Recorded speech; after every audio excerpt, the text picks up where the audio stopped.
از این موقع که بنزین میزنم این صندلی های بیرونشه، من اینجوری میشینم اینجا.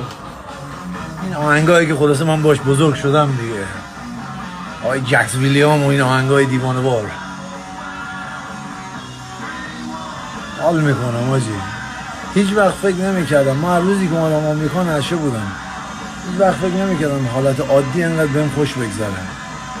الان شامپاین چند تا آبجو خوردم، حالا خارکوسه اونو ول کردیم، حالا الکلی شیم خارکوسه. الان ما که میدونی که ما شمالیم دیگه، چیز تا گند و گوشو در میاریم ول نمیکنیم که.